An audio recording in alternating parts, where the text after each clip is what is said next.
Okay, so this is from section 28.1.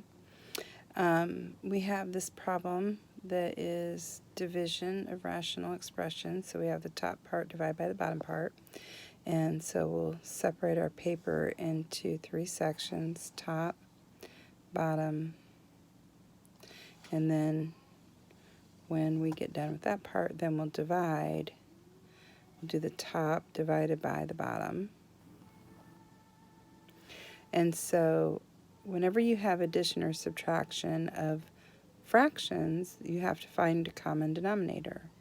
And so basically you're saying, how can I make all of the denominators the same? I want to give them the same value. Can't take something away, but you can give it. So like, let's look at the A's, for example. This has 4 A's and this has 1 A. I can't take any A's away, but I can give it more A's. And so this one needs 3 more A's. So I'm going to multiply by a to the third on both levels to give it 4 A's altogether. We also need to look at the numbers. I want these both to have the same number. And again, I can give it something, but I can't take it away. So if I want to make 2 a 4, then I'm going to multiply by 2 and make sure I do it on both levels. So now what we see here is that our common denominator is 4a to the 4th. So over here, we have 4a to the 4th.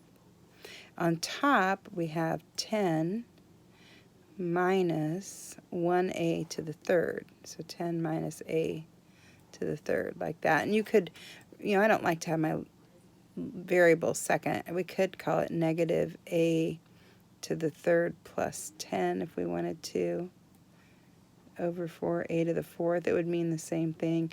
And some people might even like to factor out a negative 1 then. But we'll look at that later and see if we need to do it. For right now, either one of these would be acceptable. For the bottom part, we want to do the same thing. We want to give it a common denominator.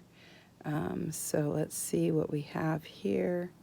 We want them to have the same stuff. Right now this has 2 A's, this only has 1. Again, I can only give something, I can't take it away.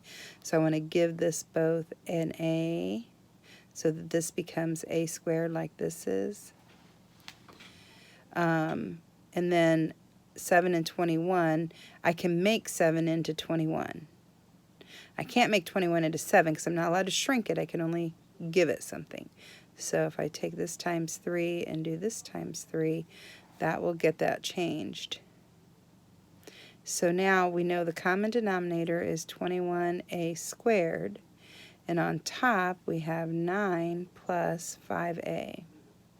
Or we could say 5a plus 9. Either way is fine.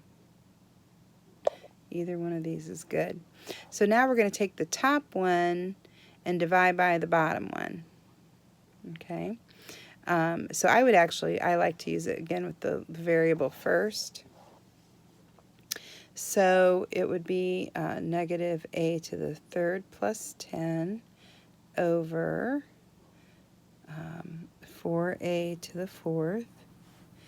And then since we're going to divide, and when you divide fractions, you have to turn it into multiplication and then flip the second one. So we're going to turn this into multiplication, and we're going to flip the second one. So it's going to say 21a to the 2nd on top and 5a plus 9 on the bottom. And then when we do multiplication of fractions, we're supposed to eliminate things that they have in common. We can't eliminate something that's involved with addition and subtraction unless we can eliminate the entire set, if the whole set is the same. But like, I can't pull an A out of here and an A out of here because this is addition that it's involved in. But I can on these two because they don't have any addition or subtraction going on. They have multiplication, but nothing else. So if I have 4 A's here because of the exponent of 4, and I have 2 A's here, if I took the same amount away from it, this is where you get to shrink it up. When you're trying to make it have common denominators, you got to make it get bigger. But when you're trying to finish multiplication, you want to shrink it up. So I can remove 2 A's from here and 2 A's from here. which would leave me with 2a's at that point. That's the only thing this all has in common. So my answer becomes, because this is a negative one here, 21 times negative a to the third plus 10 over 4a squared times 5a plus 9, like that. You could, I don't know if they would ask you to do this, but you could factor out a negative from here, and you could write it as negative 21 times a to the third minus 10. That would also be an acceptable answer. Either way is good.